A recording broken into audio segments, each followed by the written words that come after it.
in the region. U.S. President Donald Trump says Iran is ready to talk and he's open to meeting Iranian officials if necessary. Speaking before a rally in Iowa, Trump said, "We are not looking to hurt them. We want them to be a country again."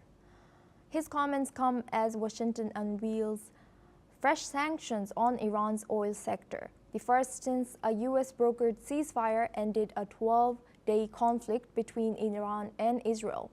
Let's listen into what Trump has said. And we just did a really great job. And then, of course, you cap it off with the hit, the perfect hit in Iran, where they were talking awfully badly, you know, death to America, death to Israel. They were talking awfully badly, and they're not talking badly anymore, to be honest with you. And we might even meet with them and see if they want to meet. They want to meet, and we'll see if we can do something. But they want to meet. I think they want to meet very badly.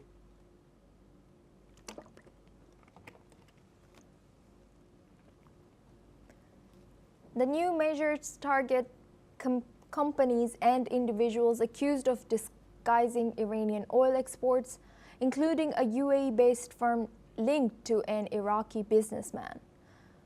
Meanwhile, tensions continue to rise over Iran's nuclear program. Iranian Foreign Minister Abbas Araghchi says Tehran remains committed to the Non-Proliferation Treaty, but will now channel IAEA cooperation through its Supreme National Security Council. The IAEA says it's still waiting for clarity. Washington, however, is warning Tehran to resume full cooperation, the State Department calling Iran's move unacceptable and accusing it of stockpiling uranium without a peaceful purpose. Iran insists the IAEA has been biased and silent over Israel's airstrikes on its nuclear sites. Now we're joined back with our guest discussion on this, Rohan Gunaratna. He's joining us live from Singapore. Thank you, Rohan, for staying with us.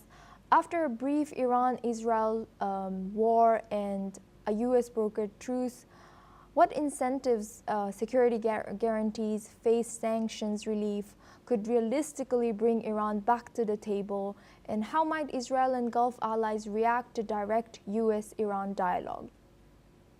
The United States and other countries will impose sanctions on Iran because Iran is still determined to build a nuclear weapons capability.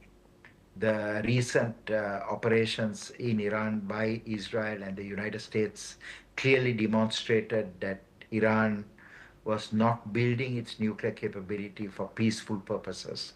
In fact, since the ceasefire, I can share with you, based on satellite imagery, Iran has started to restore its those nuclear sites that were damaged. Only 3 sites were severely damaged, but there are a total of about 20 sites. Iran also should cooperate with the International Atomic Energy Agency.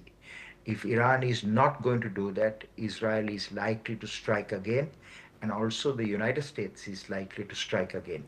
Iran has no option at this point to abandon its nuclear weapons program and cooperate with the international community.